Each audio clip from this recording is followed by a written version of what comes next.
નમસ્કાર મિત્રો, તમારું સ્વાગત છે જય મમ્મી ડિજિટલ ચેનલમાંથી। તો મિત્રો, આજે આપણે વિહતમાં મેલડીમાંની વાર્તા કરવા જઈએ કે કેવી રીતે માં વિહત અને માં મેલડીએ એક પુરુષને ગર્ભવત કર્યો।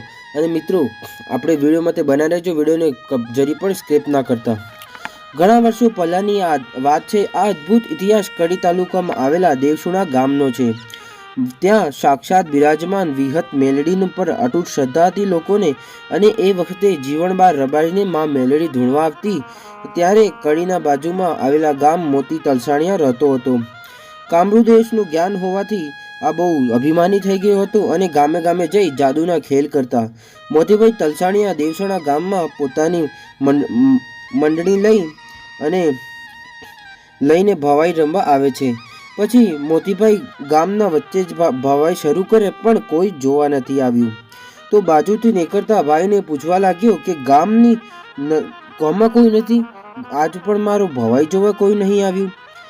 પછી તો ભાઈ કીધું કે આજે તો કોઈ ના આવે ભાઈ, કાલ આવશે બધા લોકો, કે કારણ કે આજે વિહત મેલડીનું દેરાણું છે અને ત્યાં જીવણબાર રબારીને માં વિહત મેલડી રમવા આવશે અને એટલે ગામ લોકો દર્શન કરવા ગયા છે। પછી તો મોતીભાઈ વિચાર કર્યું કે લાવને હું પણ જોઉં આ જીવણબારની વિહત મેલડીને। આ વાત કહી મોતીભાઈ તલસાણિયા એક પુરુષથી સ્ત્રીનું રૂપ ધારણ કરી લીધું।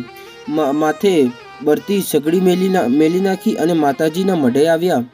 ત્યાં જઈ જોયું તો ત્યાં જીવણબાર રબારીને કોઠે માં મેલડી વિહત સોળે કળાએ ધૂણવા ઉતર્યા હતા।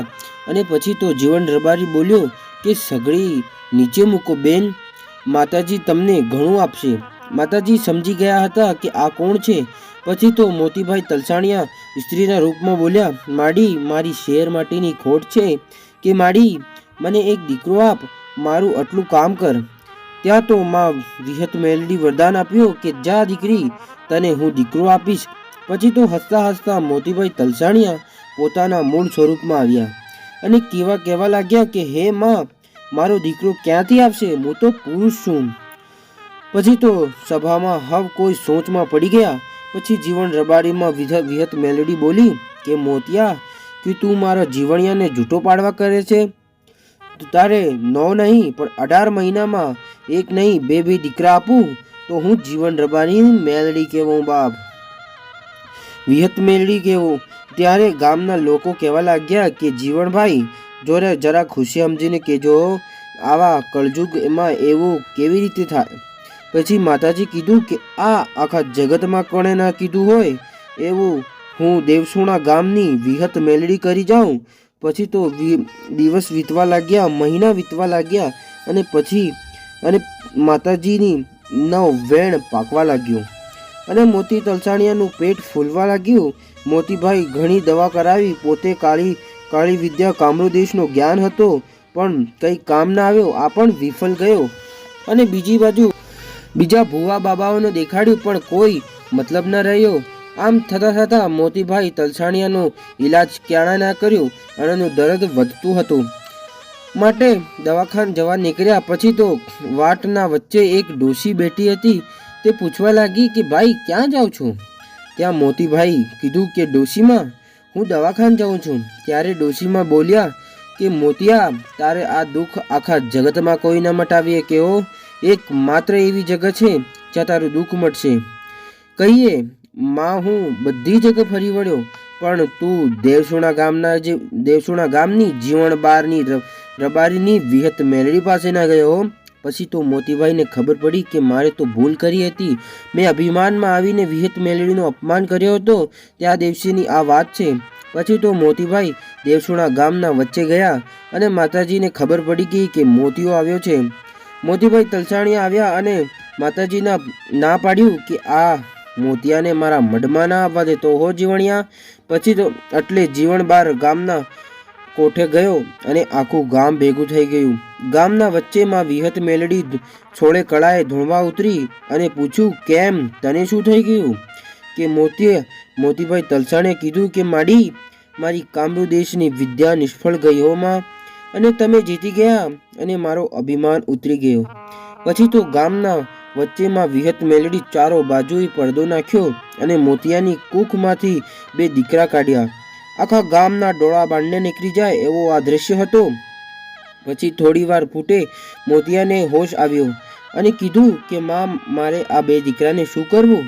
માતાજી બોલ્યા કે તારે કોઈ નથી કરવું, આ તો મેં આપ્યા છે બે દીકરા, એટલા માટે આનું શું કરવું છે હું તય કરીશ, હવે તું જા. પછી માતાજી દેવી પૂજકના બે દીકરીઓ હતી જે કુંવારી હતી, ઓના આ બે દીકરા આપી નાખ્યા. કે દીકરીઓ બોલી કે માવડી, અમે તો કુંવારી છીએ અને ગામમાં માંગીને ખાઈએ, તો આ બે દીકરાઓને કેવી રીતે પાળીએ? પછી તો માતાજી ફેરી પરચો પૂર્યો, બે દીકરાઓને ધાવણા માટે ધાવણની ધાર શરૂ કરી નાખી. પછી તો સોના ચાંદીના બે વાટકા આપ્યા અને કીધું કે આ તમને 4 ગામ આપું છું, આ 4 ગામમાં માંગી ખાજો. હવે બંને દીકરીઓ માંગતા અંદુદરા ગામમાં આવી અને સાથે સાથે માં વિહત મેલડી પણ આવ્યા. બે દીકરાઓને વડલાના ઝૂંપડા નીચે બંને જણાઓને મૂકી દીકરીઓ માંગવા નીકળી અને પછી માં વિહત મેલડી ત્યાં જ બેસણા કરી નાખી અને પરચો પૂર્યો. બે દીકરીઓ આવી અને જુએ તો માતાજીનું મંદિર દેખાય પણ દીકરા દેખાતા નથી. માતાજી આવાજ પાડ્યો કે દીકરીઓ, તમારા દીકરા મારા મંદિરિયામાં છે અને ત્યાંથી લઈ જાઓ.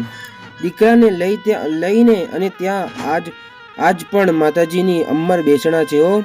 પછી તો પોટલો લઈ અને દીકરીઓ દેગડી ગામ આવી અને ત્યાં પણ માતાજી અમર બેસણા કર્યા અને ત્યાંથી ચાલતી મોકાસર ગામ આવી અને ગામના પાદરે ત્યાં પણ દીકરીઓ દીકરાઓને માંગવા ગઈ અને માં વિહત મેલડી ત્યાં પણ અમર બેસણા કીધા.